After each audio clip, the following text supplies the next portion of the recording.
ಸತ್ಯಕ್ಕಾಗಿ ಯಾವುದನ್ನು ಬೇಕಾದರೂ ತ್ಯಾಗ ಮಾಡಿ, ಆದರೆ ಯಾವುದಕ್ಕೂ ಸತ್ಯವನ್ನು ತ್ಯಾಗ ಮಾಡಬೇಡಿ. ನಾನೇಕೆ ಬದಲಾದೆ ಎಂದು ಕೇಳಬೇಡಿ, ನಾನು ಬದಲಾಗುವಂಥ ಕೆಲಸ ನೀವೇನು ಮಾಡಿದ್ರಿ ಎಂದು ನಿಮ್ಮನ್ನೇ ಕೇಳಿಕೊಳ್ಳಿ.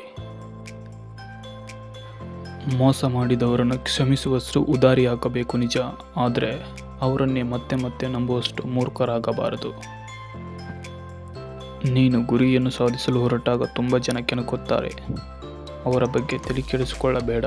ನೀನು ನಿನ್ನ ಗುರಿನ ಸಾಧಿಸು, ನಂತರ ನಿನ್ನ ಗುರಿನೇ ಅವರನ್ನು ಕೆಣಕುತ್ತೆ. ಕೆಲವೊಮ್ಮೆ ಪಡೆದುಕೊಂಡ ಫಲಿತಾಂಶಕ್ಕಿಂತ ನಡೆದು ಬಂದ ದಾರಿಯೇ ಮುಖ್ಯವಾಗಿರುತ್ತದೆ. ನಿಮ್ಮ ಮುಂದೆ ಸಿಹಿಯಾಗಿ ಮಾತನಾಡುವವರಿಂದ ತಪ್ಪಿಸಿಕೊಳ್ಳಿ. ಅವರು ನಿಮ್ಮ ಬೆನ್ನಿನ ಹಿಂದೆ ನಿಮ್ಮನ್ನು ಹಾಳು ಮಾಡಲು ಪ್ರಯತ್ನಿಸುತ್ತಾರೆ, ಏಕೆಂದರೆ ಅವರು ವಿಷದಿಂದ ತುಂಬಿದ ಹಾಲಿನಂತೆ. ಜೀವನದಲ್ಲಿ ಖುಷಿಯಾಗಿರಬೇಕು ಎಂದರೆ ಯಾರಿಂದಲೂ ಏನನ್ನು ಬಯಸಬಾರದು.